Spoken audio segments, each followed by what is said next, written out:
Custo de vida, emprego e desemprego, cesta básica, tarifas públicas, salário mínimo. Agora, na Brasil Atual, a análise do DIEESE. E nós vamos fazer contato agora com o diretor técnico do DIEESE, Fausto Augusto Júnior. Bom dia, Fausto. Bom dia, Glauco. Bom dia a todos. Fausto, na semana passada o FMI fez uma previsão em relação ao PIB brasileiro de uma queda em 2020 de 9,1%, que seria a maior queda aí em 120 anos, né?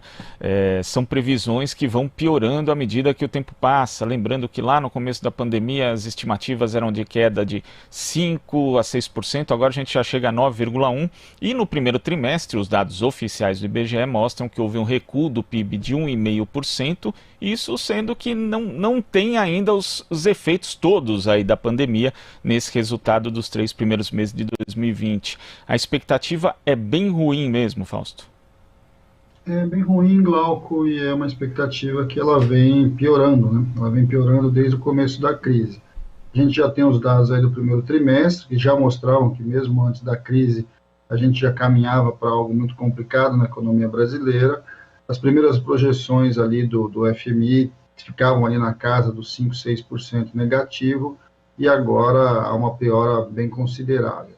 Agora, é claro que não é uma piora só no Brasil, né? As previsões do FMI, ele se colocou em relação ao mundo inteiro, ou seja, nós já estamos agora em julho, há uma perspectiva, né, uma capacidade melhor de análise da economia, uma vez que a gente já está olhando aí quase que o primeiro semestre inteiro. Isso possibilita olhar que o mundo vai sofrer uma das maiores crises desde a crise de 29, e com um agravante, né, porque a crise pandêmica, ela não está vinculada a problemas exatamente da economia, e sim problemas que estão vinculados a uma crise na área de saúde. Há os problemas históricos do Brasil, do ponto de vista da capacidade do seu crescimento. A gente vem de uma recessão já importante, mas com a pandemia o que a gente está vendo é uma aceleração dessa queda, né? Há também uma previsão que ao longo do ano que vem você tenha recuperações diferentes pelo mundo. O mundo desenvolvido, há uma previsão inclusive que possa se recuperar um pouco mais, em contrapartida ao que a gente está vendo aqui na América Latina, e em especial no Brasil. A perspectiva para o ano que vem é de um crescimento sim, mas é bom pensar que é um crescimento em cima de uma base muito baixa, e a previsão ali coloca ali em torno de 3%, quase 4% de crescimento para o ano que vem. Essas são as previsões do FMI. É claro que nós estamos em junho, né, entrando julho para 2021, mas as previsões para 2020 são previsões bastante complicadas.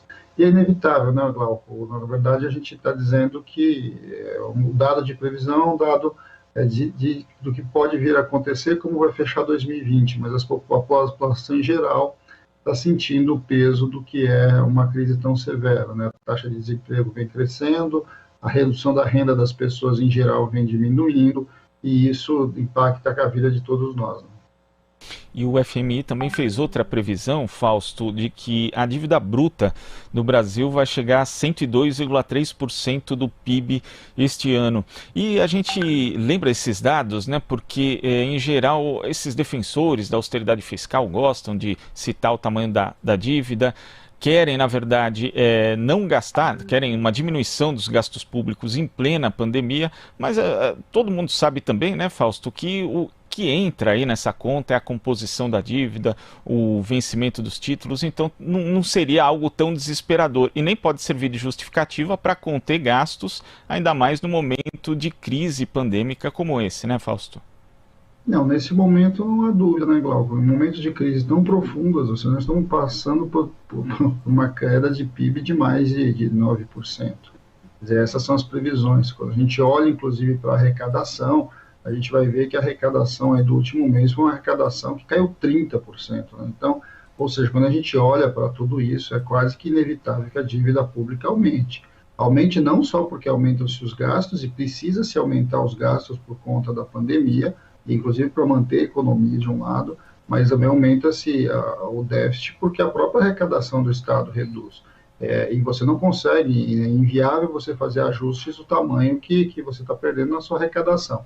Até porque momentos de crise como esse, a gente sabe que são momentos temporários. Você vai passar muito provavelmente por 2020 por uma crise muito severa, 2021 você vai voltando a uma normalidade desde que a pandemia seja controlada. Eu acho que esse é o elemento fundamental para a gente tentar compreender e pensar o que vai acontecer. Mesmo com a pandemia não controlada de uma forma como muitas vezes se imagina, com uma vacina ou com uma mudança efetiva, a gente vai percebendo que a economia também vai se adaptando a novas bases, né? As novas bases com relação à pandemia vão reorganizando a própria lógica de produção e distribuição dos bens no Brasil e no mundo.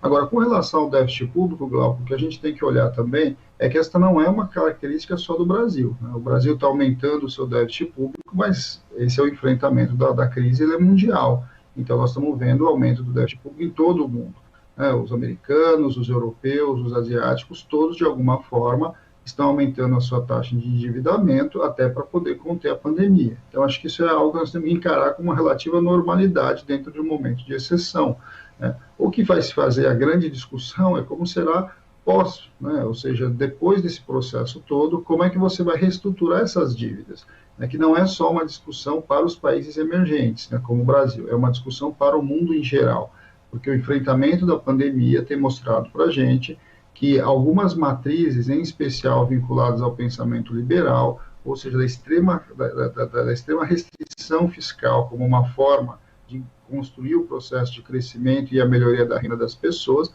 não tem se mostrado eficiente. Eu acho que uma das grandes discussões que nós temos que fazer a partir de agora, em especial para como nós vamos começar uma retomada de crescimento no país e no mundo, é quais são as bases desse crescimento para fora, né, desse crescimento que a gente começa a ter que construir agora ao longo da própria pandemia. Então, acho que esse é o grande debate colocado hoje, há diferentes visões econômicas e de escolas econômicas, mas a gente sabe que a que predomina ainda, em especial aqui no Brasil, é uma visão fiscal, que muito provavelmente vão querer vender boa parte do patrimônio do Estado e reduzir gastos, o que pode jogar essa previsão, inclusive, de crescimento prevista aí que o FMI diz para o ano que vem em relação ao Brasil, para números muito menores. Não há possibilidade de a gente sair de uma crise tão grande sem, de fato, um investimento muito forte do Estado. Tá certo, Fausto. Muito obrigado pela sua participação aqui no Jornal Brasil Atual e até a próxima. Até a próxima, Glauco, e bom dia a todos. Bom dia. Conversamos aqui com o diretor técnico do DIEESE, Fausto Augusto Júnior.